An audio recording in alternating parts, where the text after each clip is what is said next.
Anda dalam keadaan sehat, sukses, dan bahagia. Kita masih berbicara tentang Kuan Im atau yang dikenal dengan Kuan Se Im Pusat. Berbicara tentang Kuan Im memang banyak sekali yang akan kita bahas. Tapi yang saya bahas itu adalah hal-hal yang sebenarnya belum pernah dipublikasikan.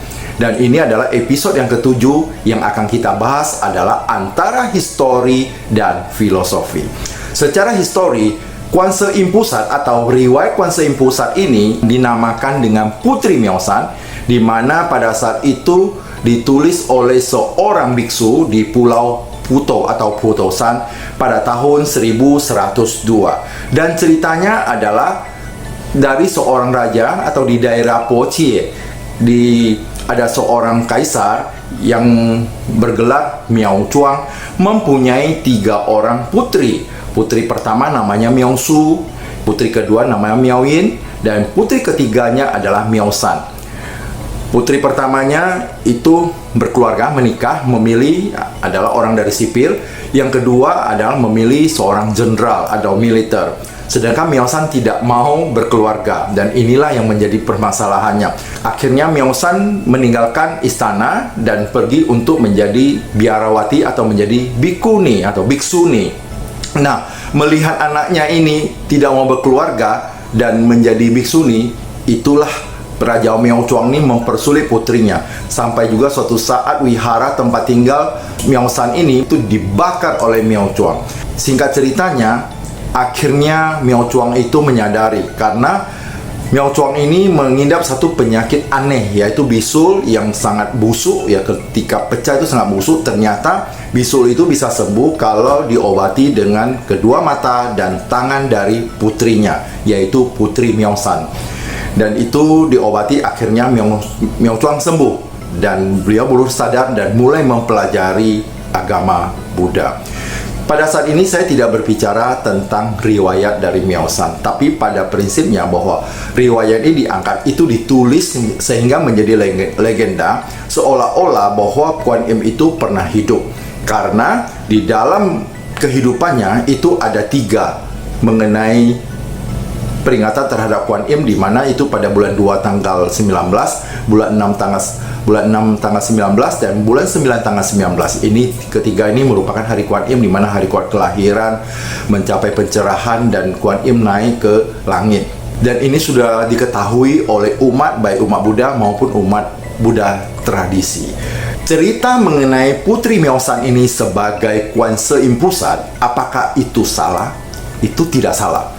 Karena dari Mahayana biasanya untuk menggambarkan sesosok, contohnya Kuan Se Im Pusat, itu dibuat satu simbol yang melambangkan seperti Putri Miao San yang penuh dengan cinta kasih dan welas asih, sehingga kita bisa merasakan bagaimana sih cinta kasih dan welas asih dari Kuan Se Im Pusat. Maka dibuat sebuah simbol, sebuah cerita yang akhirnya melegenda, dan ini juga sangat berpengaruh. Dan sebenarnya ini merupakan cerita yang sudah merakyat dan sudah diketahui oleh para umat Buddha, baik yang sudah secara tulisan maupun yang sudah dibuat dalam bentuk video yang berakar dari tulisan dari seorang biksu di Pulau Putusan tersebut.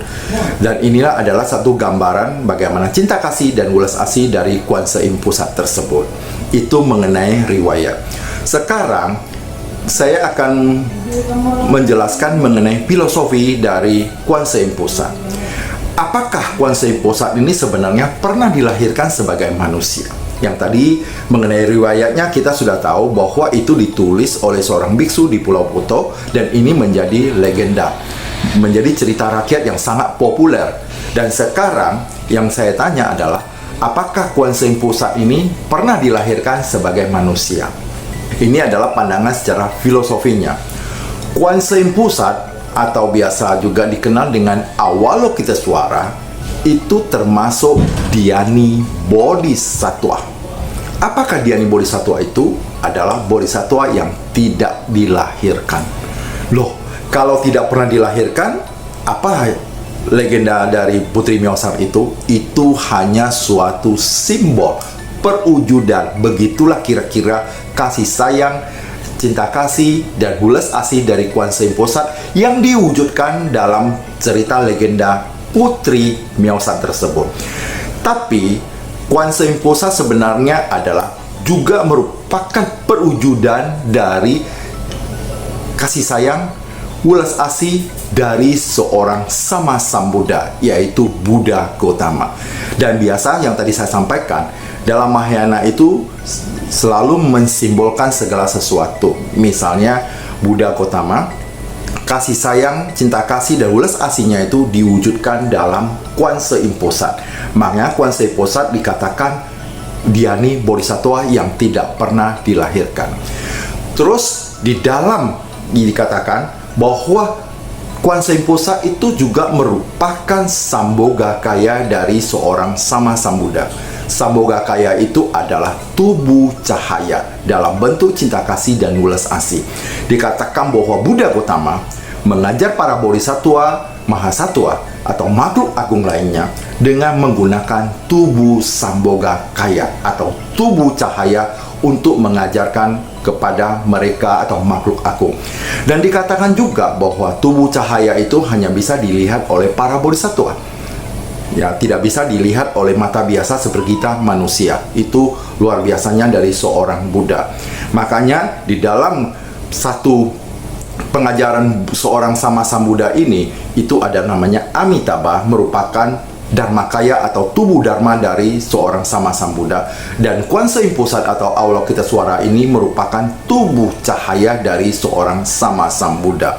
Dan Kuan Im ini sebenarnya tidak pernah dilahirkan. Tapi walaupun tidak pernah dilahirkan, tetapi Kuan Im ini sangat populer di dalam kalangan masyarakat, khususnya orang Tionghoa.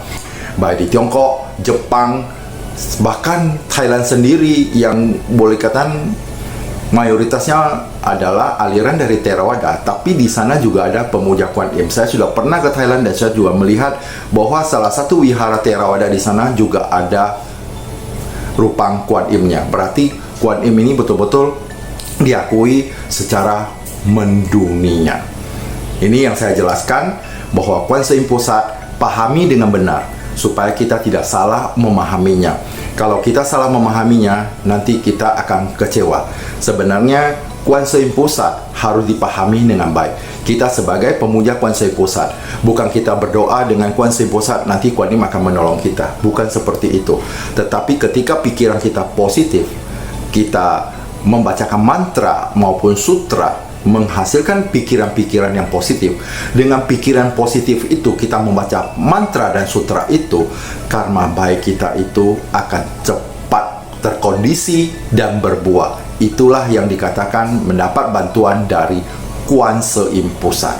Demikian dari saya Sahari, kita dalam channel Prolobi, profesional, logika, dan bijaksana.